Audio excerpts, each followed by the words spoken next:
I was a wildfire investigator for the U.S. Forest Service for 15 years. In 1998, I found 12 fires that broke every rule of physics.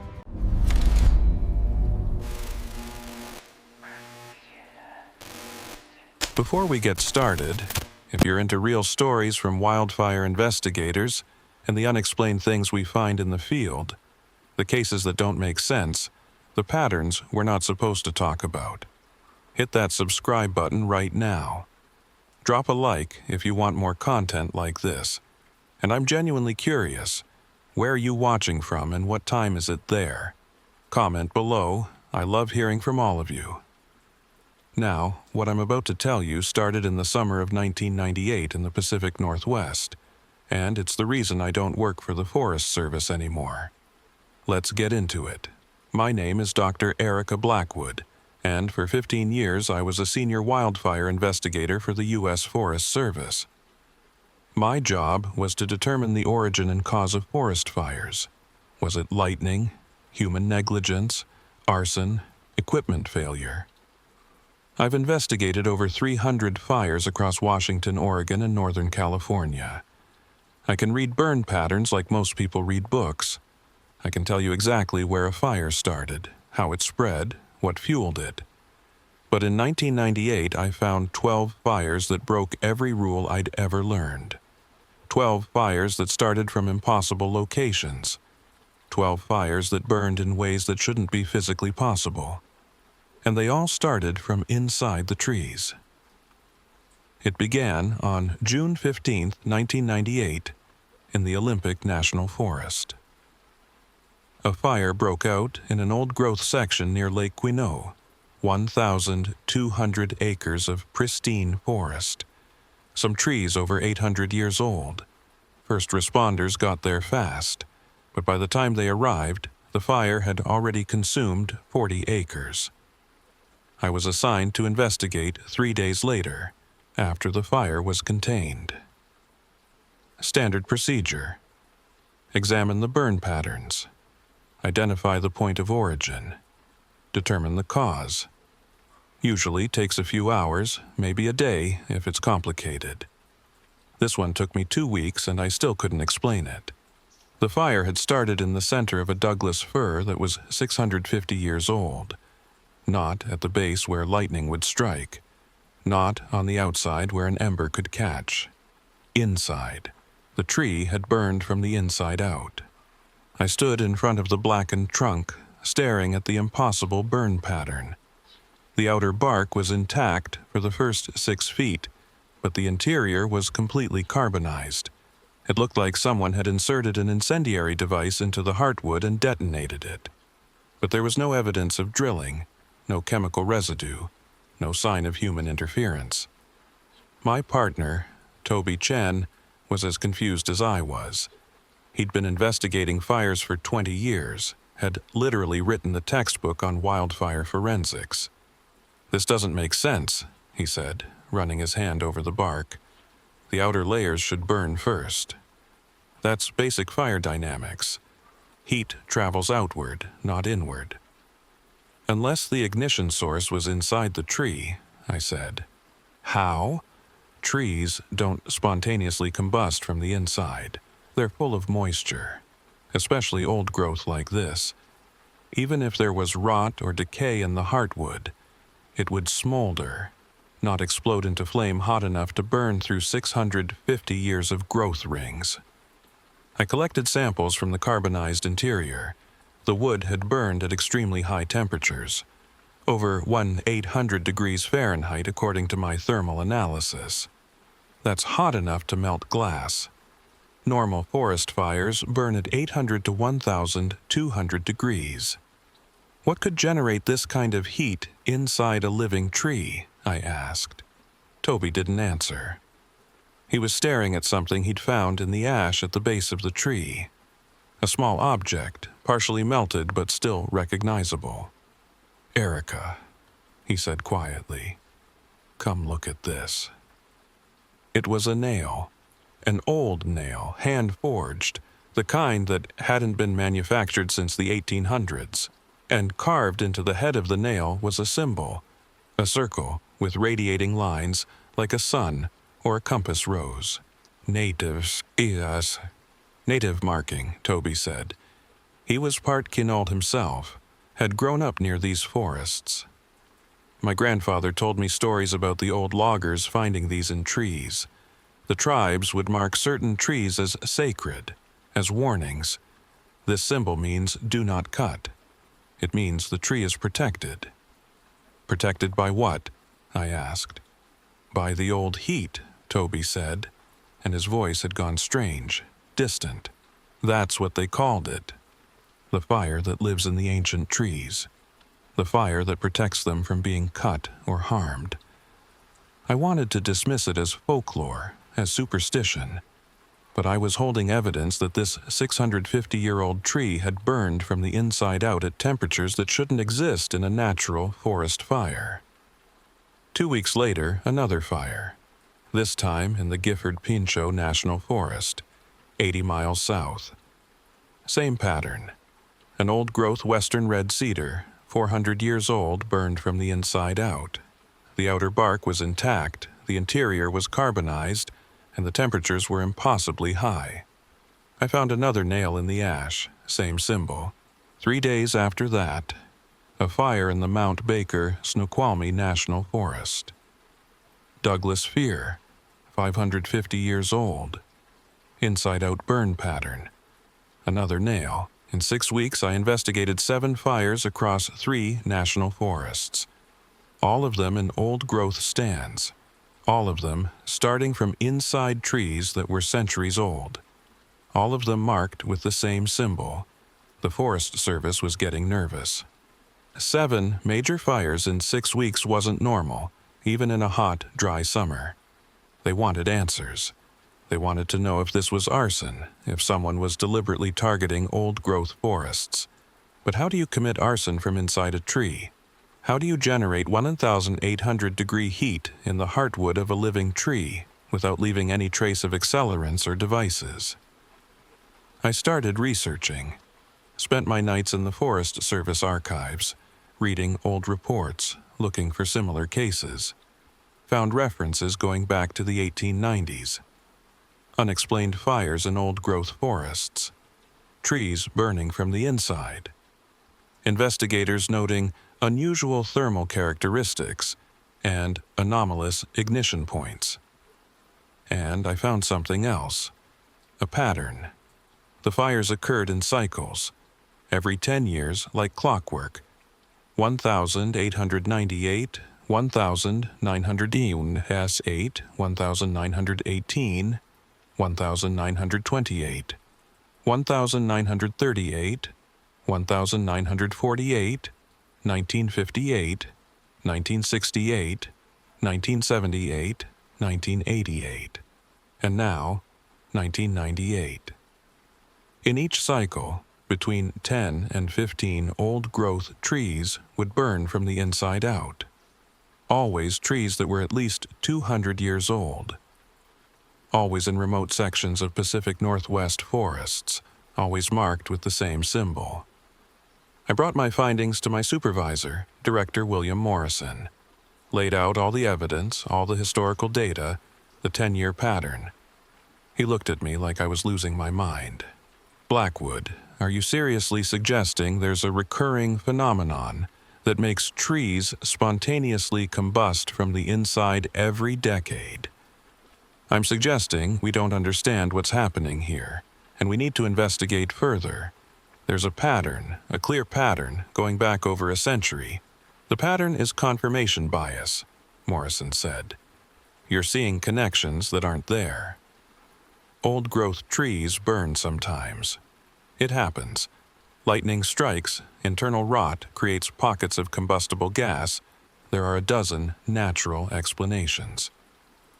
None of which explain the thermal readings, the inside-out burn pattern, or the historical cycle, I countered. Then find a better explanation, a scientific explanation, not folklore about old heat or whatever your partner is filling your head with. He dismissed me, told me to focus on conventional investigation methods, told me to stop wasting time on pattern analysis of statistically insignificant data, but I couldn't let it go. On July 28th, I got a call at 3 a.m.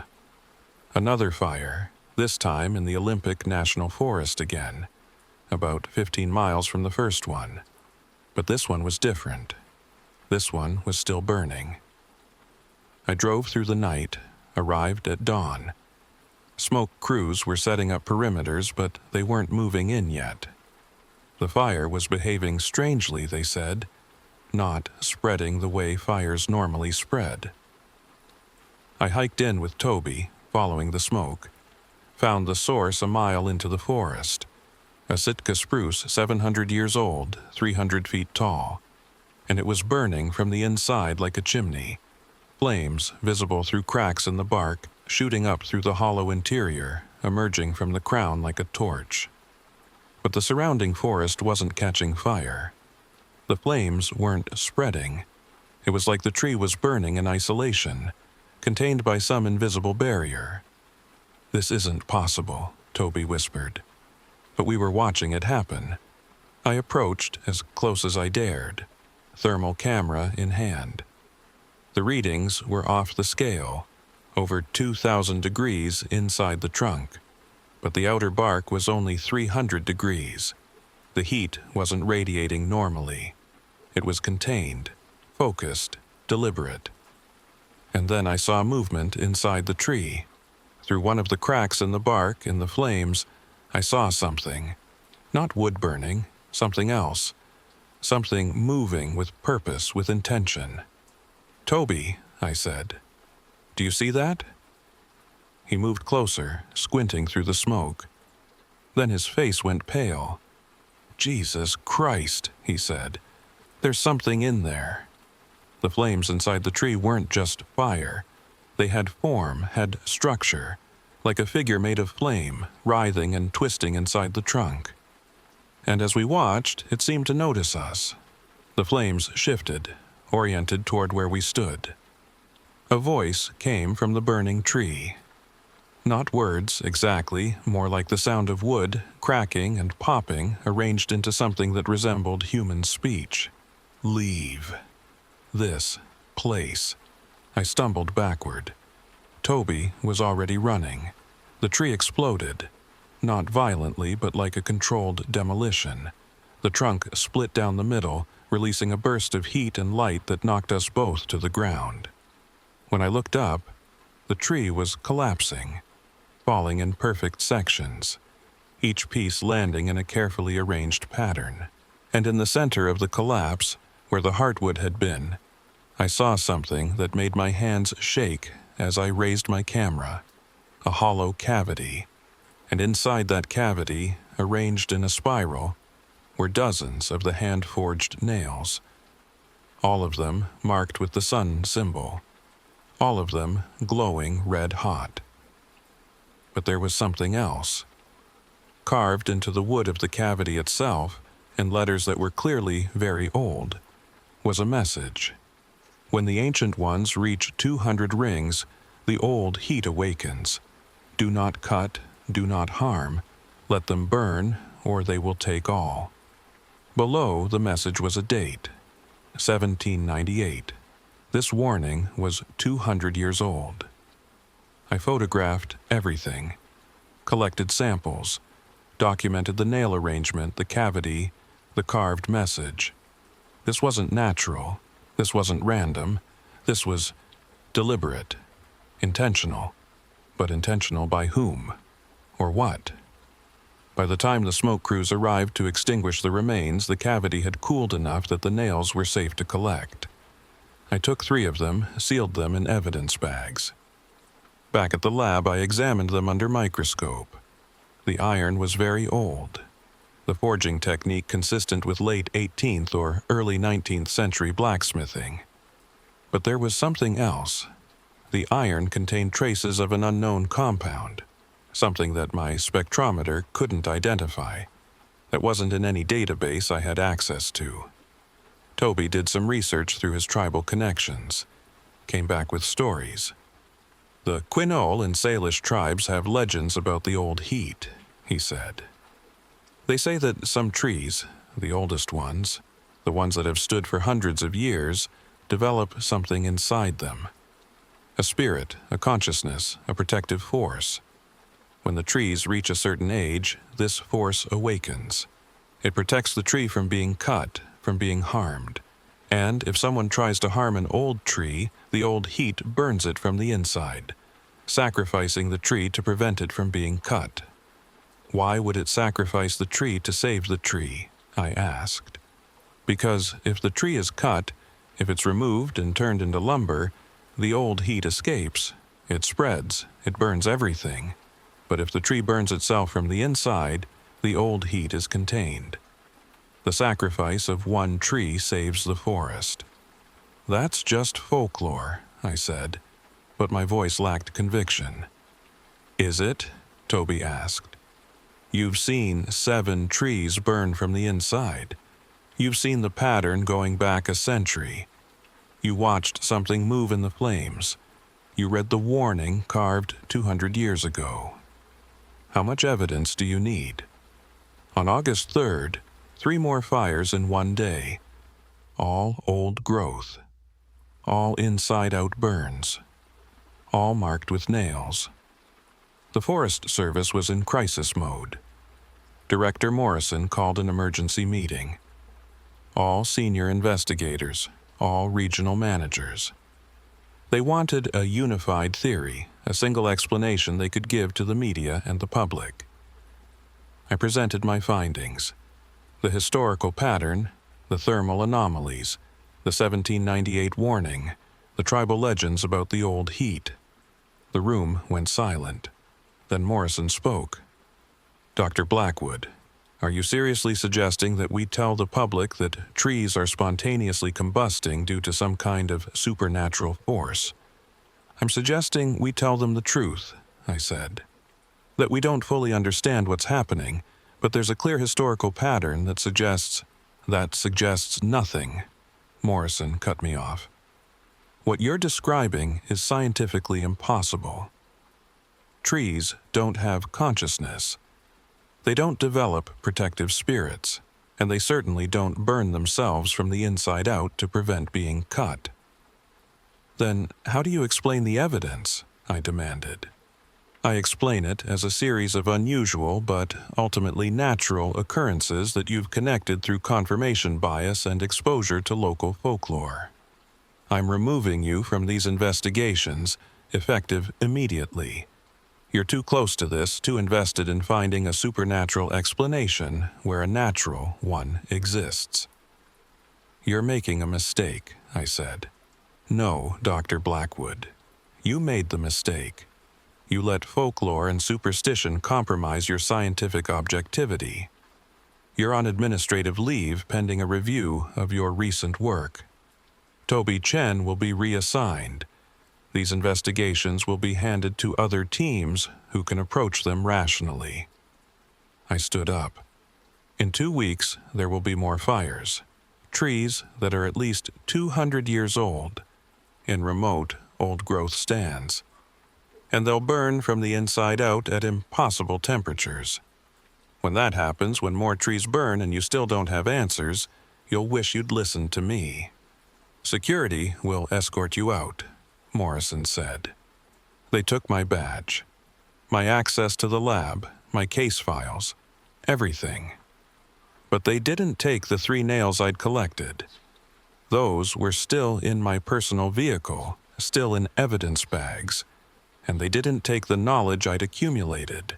The pattern, the cycle, the warning from 1798. I went home. Spent 3 days reviewing everything I documented. And I realized something. The fires weren't random. They weren't just happening to any old-growth tree. They were happening to specific trees. Trees that had been marked with nails over a century ago. Trees that had been identified as sacred, as protected. Someone or something had marked these trees in the 1700s or 1800s, had driven nails into their heartwood with that sun symbol, had designated them as homes for the old heat. And every 10 years, when the cycle came around, These trees burned themselves to death rather than risk being cut down. It was a defense mechanism, an ancient form of forest protection. The tribes had known about it, had worked with it, had marked the trees so loggers would know to leave them alone. But modern forestry had forgotten, had lost the knowledge. And now, every 10 years, the old heat had to sacrifice trees to prevent worse fires. Unless someone could remember, could revive the old warnings, could make people understand. I made a decision. If the Forest Service wouldn't investigate this properly, I would. On my own time, with my own resources, I would document every fire, every tree, every piece of evidence. I would prove that the old heat was real, and maybe, just maybe, I could find a way to prevent the next cycle. Because, according to the pattern, the next one would come in 2008. And based on climate change projections, based on increased logging in old-growth forests, based on the number of ancient trees that were reaching the 200-year threshold, the next cycle would be worse. Much worse. For the next 3 months I worked alone, tracked every fire in the Pacific Northwest, every old-growth burn, every unexplained ignition. The Forest Service had their official investigations, their official explanations. Lightning strikes, internal rot, electrical storms. All the standard answers that didn't account for the inside-out burn patterns or the impossible temperatures. But I knew the truth, and I was documenting it. By October 1998, the count was up to 12 trees. 12 ancient sentinels that had burned themselves from the inside rather than risk being cut. The cycle was nearly complete. According to the historical pattern, the fires would stop soon, wouldn't resume until 2008. But I needed to understand more, needed to know why this happened, what the old heat actually was, and if there was any way to prevent the next cycle. Toby helped me, despite being reassigned. He contacted elders from the Quinault, Salish, and Makah tribes, asked about the old stories, the forgotten knowledge about trees that protected themselves. What we learned changed everything. The meeting was arranged for late October in a longhouse near Tahola on the Quinault Reservation. 3 tribal elders, Mary Willow, 87 years old, keeper of the old stories; James Blackwater, 79, whose family had been forest stewards for 6 generations; and Elder Thomas Redhawk, 92, who'd worked as a selective logger in the 1930s and 40s. They sat around a fire pit, and I sat across from them with Toby translating when needed, though all 3 spoke perfect English. "You're the woman investigating the burning trees," Mary said. It wasn't a question. "Yes, I'm trying to understand what's happening, why these trees burn from the inside." "Because they're dying anyway," James said. "That's what you don't understand. The trees that burn themselves are dying already. Slowly, over decades, but dying. They're sick, or damaged, or reaching the end of their natural span. The old heat knows this. It uses the dying trees as vessels, as warnings. Better to burn themselves in a controlled way than to fall, or be cut and release the heat uncontrolled." "What is the old heat?" I asked. "Is it a spirit, a consciousness?" Elder Thomas spoke for the first time, his voice like dry leaves rustling. "It's older than that, older than spirits, older than stories. It's the forest's memory, the accumulated awareness of thousands of years of growth, of fire, of death, and rebirth. When a tree reaches a certain age, 200 years, 300, depends on the species, it becomes connected to this memory. It becomes part of the network. And if that tree is threatened, if there's danger of it being cut or destroyed in a way that would harm the forest, the old heat burns it clean. Sacrifices one tree to protect the whole. "So, it's protecting the forest ecosystem?" I asked. "It's protecting itself," Mary corrected. The forest is one organism. The trees are just the visible parts. Underground, they're all connected: root systems, fungal networks, chemical signals. They communicate. They share resources. They warn each other of danger. The old heat is what happens when that communication network becomes aware enough to protect itself. Toby was taking notes. My grandfather said the old heat could escape if a marked tree was cut. What did he mean? James nodded gravely. In the old days, before white settlers came, our people knew which trees were connected to the heat. We could sense it, or the elders taught us the signs. We marked those trees with symbols, drove nails with protective marks into their bark. These were warnings: do not cut. If you cut these trees, if you open their heartwood while they're still connected to the network, the heat escapes, and it spreads, jumps from tree to tree, burning everything, trying to protect what it thinks is still threatened. Is that what happened to cause the major historical fires? I asked. The Tillamook burn in 1933, the Yakult burn in 1902.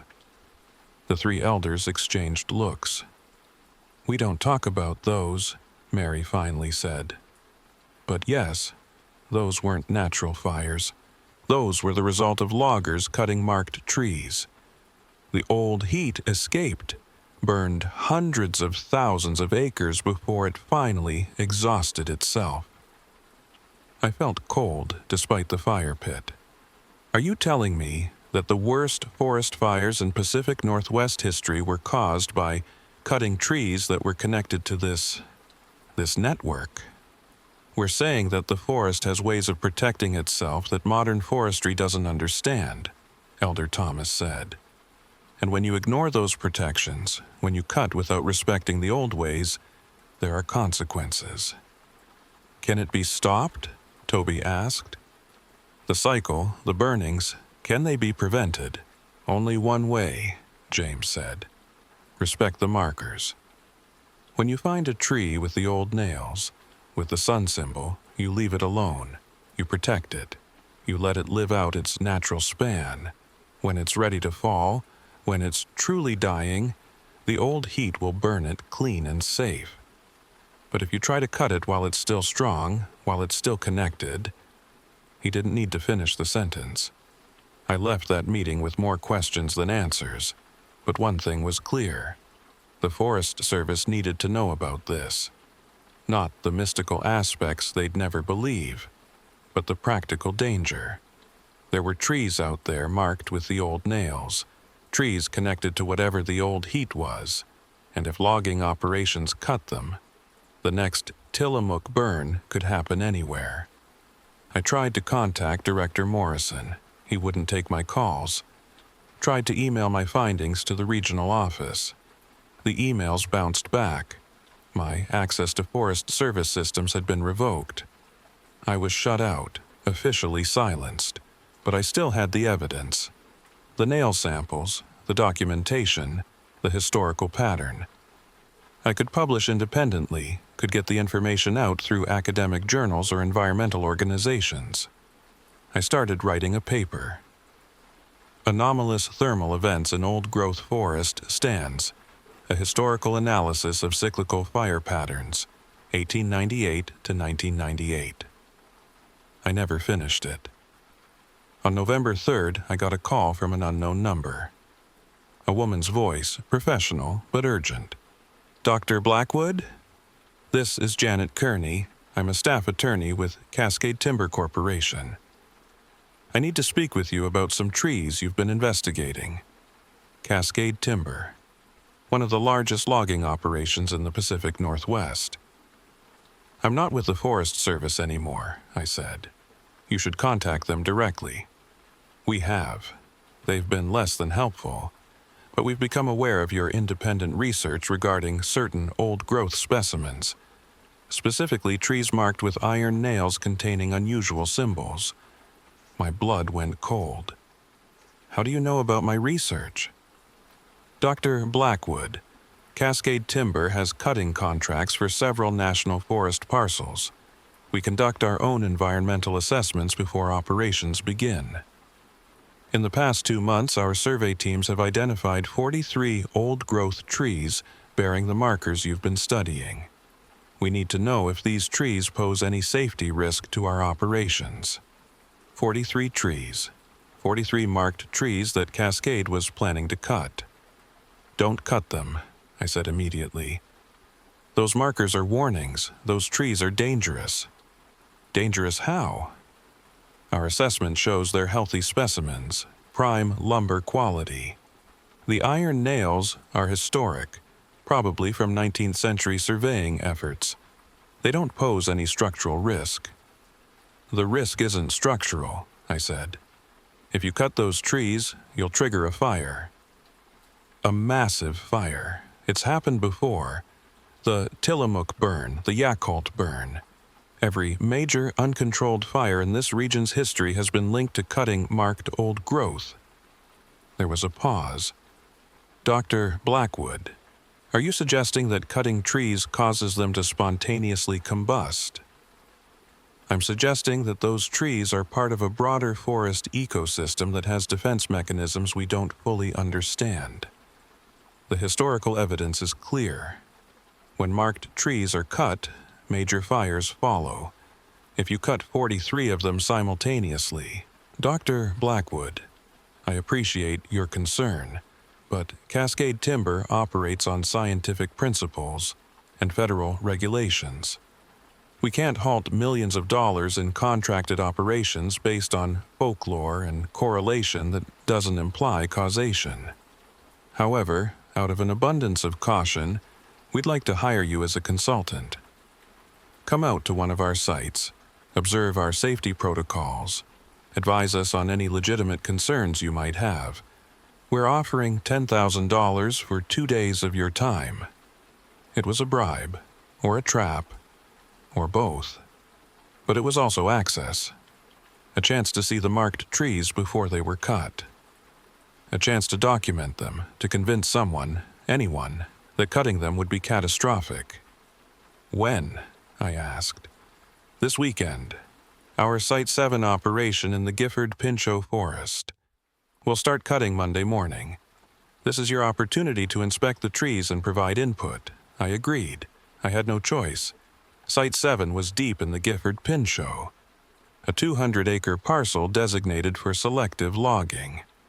Cascade's operations manager, a man named Derek Walsh, met me at the access road with Toby, who'd insisted on coming despite the risk to his own career. Dr. Blackwood, Mr. Chen, thank you for coming. Walsh was professional, efficient, all business. As I understand it, you have concerns about certain trees in this parcel. Let me show you what we're working with. He led us into the forest. The trees here were magnificent.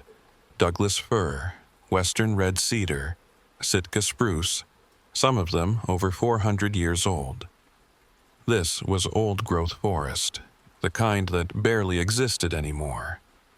And scattered throughout the parcel, we saw them, trees marked with the old nails, the sun symbols clearly visible in the bark. We've identified 16 marked trees in this parcel alone, Walsh said. According to your research, these are, what did you call them, protected trees? They're dangerous to cut, I said. These markers were placed by indigenous peoples centuries ago to warn against harvesting these specific trees. Why these trees specifically? Walsh asked. What makes them different from the others? I didn't have a good answer, not one he'd believe. They're ecologically significant, part of the forest's root communication network. If you cut them, it disrupts the entire ecosystem in ways that can trigger catastrophic fire events. Walsh smiled, not unkindly, but like he was humoring a child. Dr. Blackwood, I respect your expertise in fire investigation, but forest management isn't your field. These trees are healthy, mature specimens that meet all criteria for sustainable harvesting. The nails are historic artifacts, nothing more. We're not going to leave millions of dollars of prime timber standing because of 200-year-old superstition. Then you're making a fatal mistake, Toby said. Walsh's smile faded. Our operations begin Monday morning at 6 a.m. You're welcome to observe from a safe distance. Maybe seeing that nothing catastrophic happens will ease your concerns. Now, if you'll excuse me, I have work to do. He left us standing among the marked trees. Toby and I spent the rest of the day photographing and documenting every marked tree in the parcel. 16 ancient sentinels, all bearing the sun symbol, all connected to whatever the old heat was. As the sun began to set, something strange happened. The temperature dropped, not gradually, but suddenly. From 65 degrees to 45 degrees in a matter of minutes, the air became thick, hard to breathe, and the trees began to make sounds. Not creaking or rustling, something else. A low, frequency hum, almost subsonic, that made my teeth ache and my vision blur. "Do you hear that?" Toby asked. I nodded. "It's coming from the marked trees." We approached the nearest one, a Douglas fir, 450 years old, with 3 nails driven into its trunk at chest height. The humming was louder here, and the bark felt warm to the touch. "It knows," Toby whispered. "The tree knows what's coming." It's warning the others. As if in response to his words, the humming intensified, spread from tree to tree. Within minutes, all 16 marked trees were resonating at the same frequency, creating a sound like a choir of impossible voices. And then I saw it.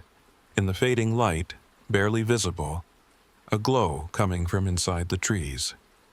Deep orange, pulsing in rhythm with the humming. The old heat awakening, preparing. "We need to stop this," I said. "We need to convince them not to cut these trees." "How?" Toby asked. "Walsh won't listen. Cascade won't listen. The Forest Service already thinks you're crazy. Who's going to believe us?" I didn't have an answer, but I knew one thing with absolute certainty. If those chainsaws started Monday morning, if even one of these trees was cut while the old heat was this active, the fire wouldn't stop at 200 acres. It wouldn't stop at 2,000 acres. It would burn until it had protected what it thought needed protecting.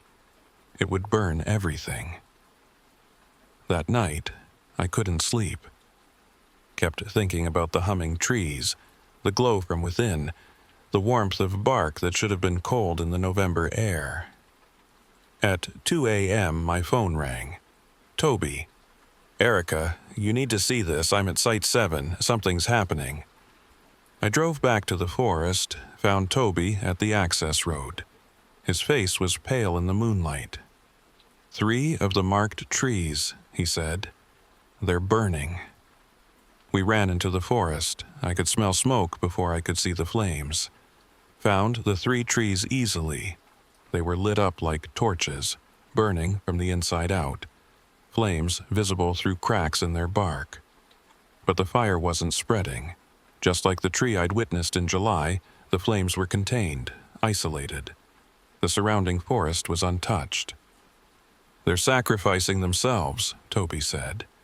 "They know what's coming Monday. They're trying to burn clean before the loggers arrive, trying to prevent a worse fire."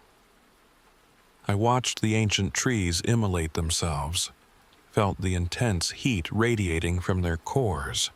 It felt deliberate, intentional, like a soldier falling on a grenade to save his squad. "This won't be enough," I said. 3 trees burning themselves won't convince Cascade to stop.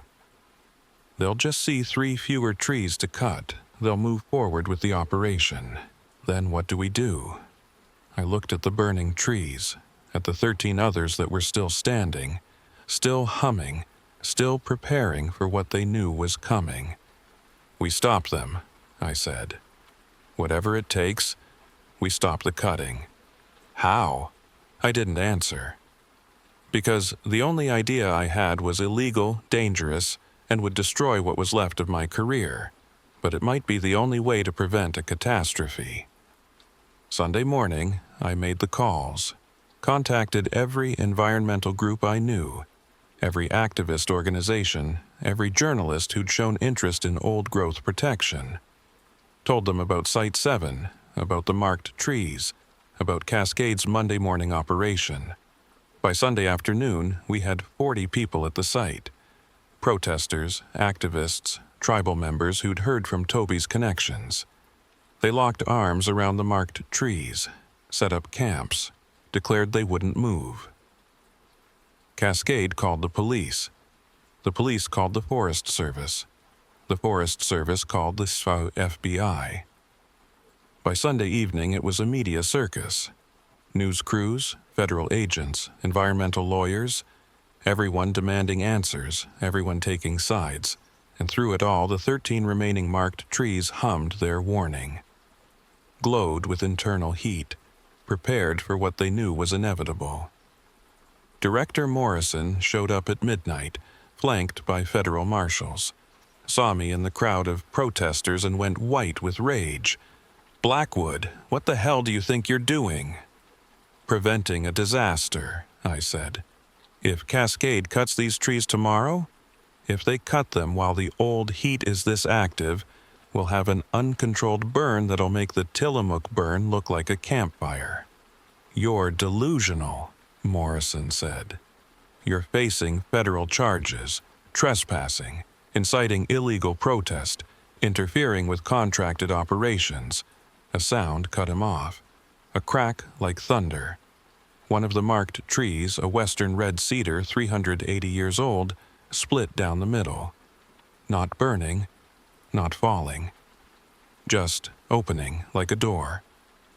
And from inside the tree, light poured out. Not firelight. Something else. White gold, pulsing, alive.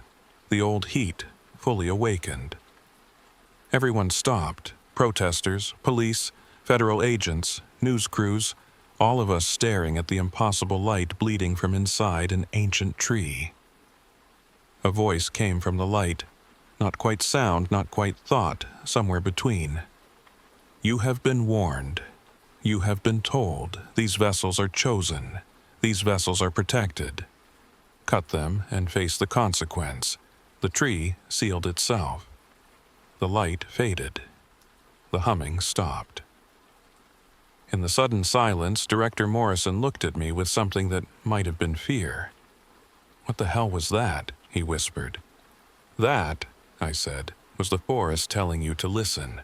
Monday morning never came. Not the way Cascade Timber planned, anyway.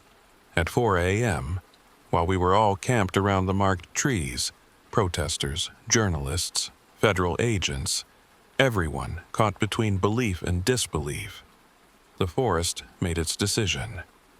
All 13 remaining marked trees began to burn. Not violently, not explosively, but with the same controlled internal fire we'd witnessed before. They burned like candles, flames rising from their cores, light pouring through cracks in their bark. But this time it was different. This time, as they burned, they communicated. I don't know how else to describe it. The burning trees created patterns in the light and smoke, patterns that my mind interpreted as language, as meaning, and I wasn't the only one who experienced it. Everyone there, all 40 protesters, the police, the federal agents, the news crews, we all heard the same message, each in our own way. Some heard it as words. Some saw it as images. Some felt it as pure understanding directly in their minds. But the message was identical for everyone. We are the memory of the forest. We are what remains when growth becomes wisdom. We burn ourselves to protect what must be protected. We have warned for centuries. Now witness what happens when warnings are ignored. The 13 trees burned completely, collapsing into ash over the course of 3 hours. But as they burned, they showed us things. Memories. The forest's memories. I saw the Pacific Northwest 1,000 years ago. Saw forests that stretched unbroken from the coast to the mountains. Trees so massive that their root systems connected entire valleys. Saw indigenous peoples who lived among these giants who understood the relationship between humanity and the ancient wood. I saw what happened when a tree lived long enough. How the network of roots and fungus beneath the forest floor became more than just nutrient exchange. How it became communication, then awareness, then something close to consciousness, not in any one tree, but in the system itself. A distributed intelligence that emerged from the interconnection of thousands of organisms over hundreds of years. I saw the first marked trees, saw tribal elders in the 1600s and 1700s who could sense which trees had become focal points for this consciousness, saw them drive nails with protective symbols, saw them pass down knowledge from generation to generation. These trees are part of something larger, something vital. Protect them. I saw what happened when the first white loggers ignored the warnings. Saw a marked tree cut in 1868 near what would become Portland. Saw the old heat escape from the severed trunk. Saw it spread through the forest like liquid fire, jumping from tree to tree, burning everything in a desperate attempt to protect what it thought was under attack. Saw 300,000 acres burn before the heat finally exhausted itself.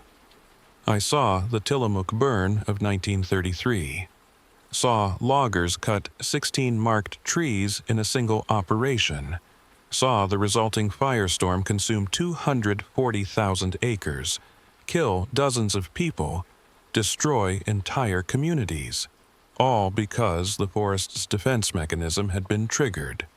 And I saw what would happen if Cascade Timber cut the marked trees at Site 7. Saw the old heat escape from all 16 trees simultaneously. Saw it spread across 3 national forests. Saw it burn for months. Saw millions of acres consumed. Saw entire towns evacuated. Saw the Pacific Northwest transformed into an ash wasteland. All of this, the burning trees showed us. All of this, they made us understand. When the last tree collapsed into ash, when the visions finally faded, we stood in shocked silence. Some people were crying. Some were on their knees. Director Morrison was leaning against a police car, his face ashen. Derek Walsh from Cascade Timber was sitting on the ground, staring at his hands. "It showed me Portland burning," he said to no one in particular. "Showed me my house, my family, everything burning because I cut these trees. It showed me that my daughter would die in the evacuation, would die because I didn't listen." A tribal elder, I recognized Mary Willow from the meeting in Tahala, walked into the clearing. She'd arrived sometime during the night, had witnessed everything. "Now you understand," she said simply. "Now you know what we've been trying to tell you. The forest protects itself. It always has.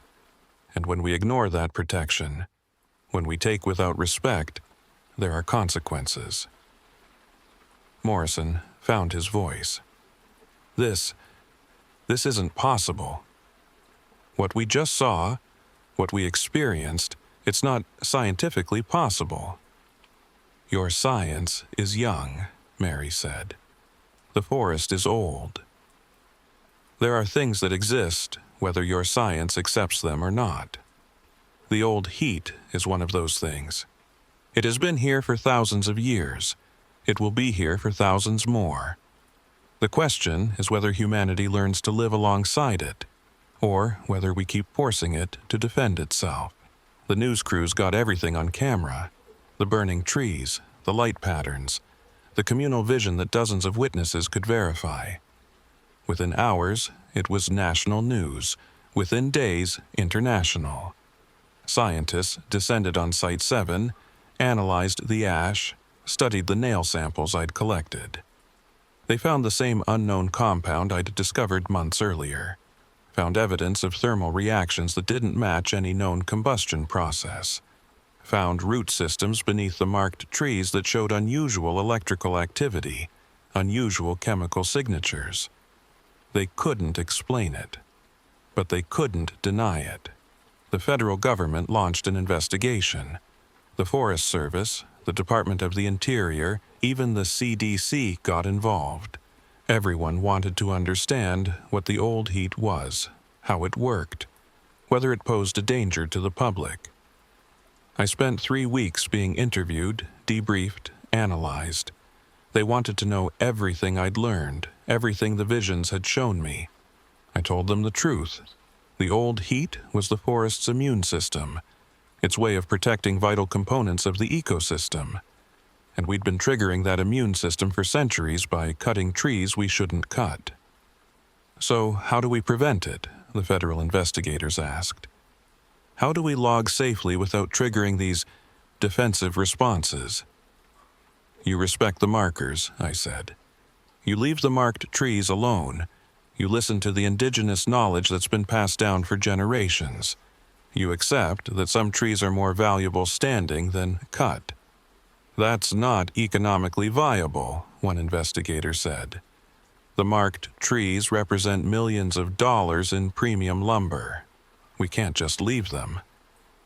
Then you'll trigger more defensive burns, I said.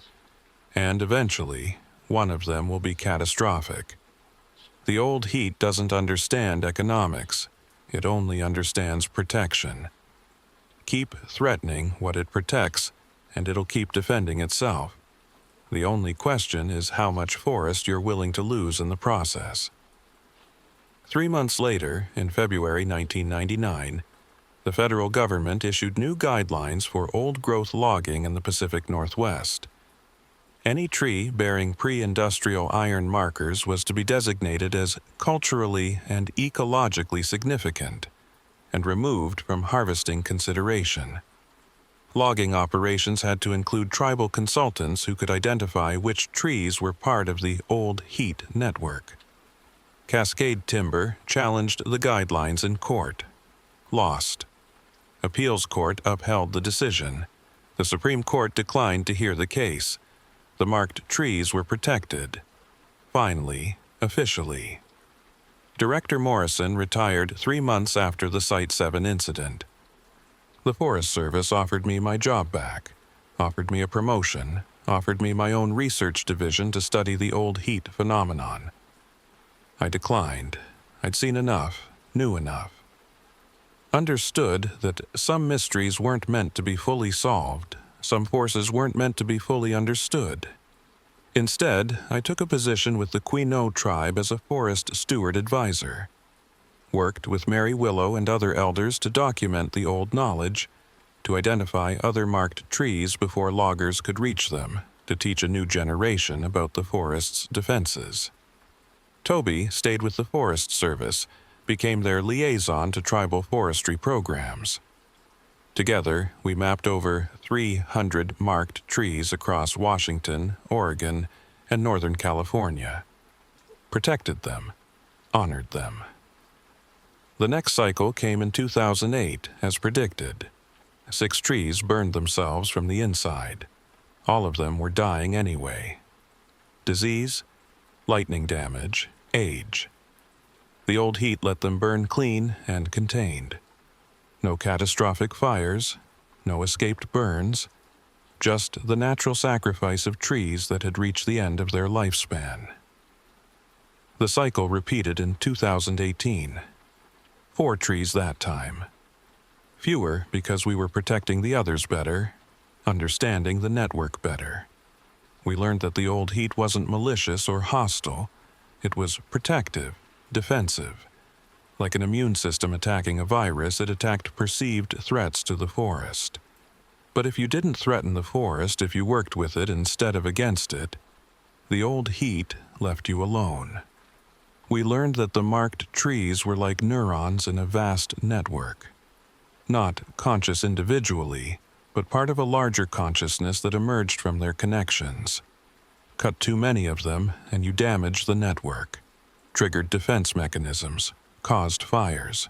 But protect them, respect them, work around them, and the forest thrived. The network strengthened. The old heat became less reactive, less defensive. It was a partnership, the kind indigenous peoples had maintained for thousands of years before industrial forestry forgot the old ways. I'm 63 now, retired from active fieldwork, but still consulting, still teaching.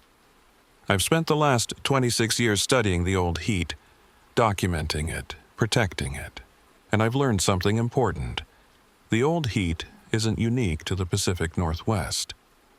Similar phenomena exist in old-growth forests around the world. Different cultures have different names for it, different stories about it, but the underlying pattern is the same. Ancient forests develop defense mechanisms. Networks of trees become aware enough to protect themselves. And when humans threaten these networks, the forests fight back.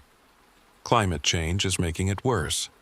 As temperatures rise, as droughts become more frequent, the old heat becomes more reactive, more defensive. Trees that might have burned themselves calmly and slowly now burn hot and fast. The network is stressed, and stressed systems make mistakes. In 2020, the West Coast saw some of the worst wildfires in recorded history. Millions of acres burned, thousands of homes destroyed, dozens of lives lost. The official explanation was climate change, drought conditions, poor forest management. All true. But there was another factor, one that didn't make it into the official reports.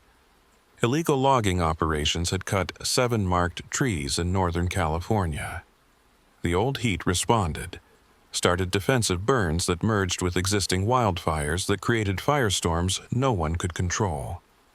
I tried to warn them, wrote reports, gave interviews, testified before Congress. Some people listened, most didn't. The marked trees were still seen as economic assets, not as vital components of a living system. And so the fires continued, will continue, because we still haven't learned the lesson the forest has been teaching for centuries. Some things are not ours to take. Some things must be left alone. Some protections must be respected. The old heat will keep burning trees to prevent worse fires, keep sacrificing individuals to protect the whole, keep defending what we keep threatening. I have a recurring dream now.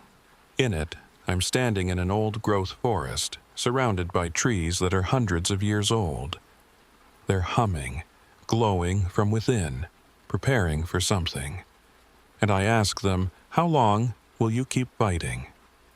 How long will you keep burning yourselves to protect what remains? And they answer, until you learn, until you understand, until you remember what your ancestors knew, that we are not separate from you. We are not resources to be extracted. We are part of the same system, the same living earth. Harm us, and you harm yourself. Protect us, and we will protect you. But you're burning, I say in the dream. You're dying to protect yourselves. How does that make sense? Better to burn on our terms than on yours. Better to sacrifice one tree than lose the whole forest. Better to die protecting than to be cut serving. That is the old heat. That is what we've always been.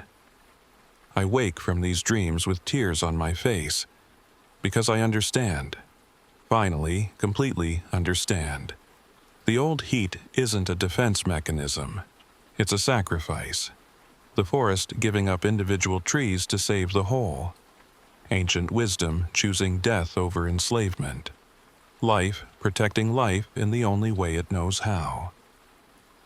Last week, I got a call from a young Forest Service investigator.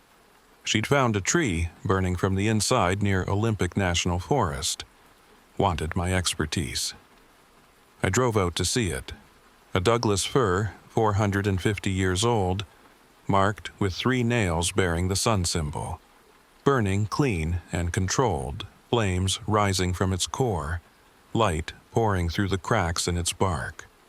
What do I do? The young investigator asked. How do I explain this in my report? I put my hand on her shoulder. You tell the truth.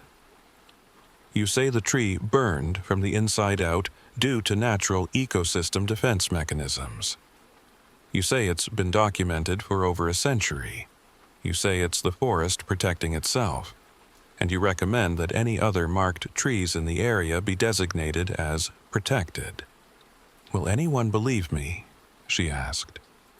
Some will, some won't. But that doesn't matter. What matters is that you document it accurately, that you respect what you're witnessing, that you help protect what needs protecting.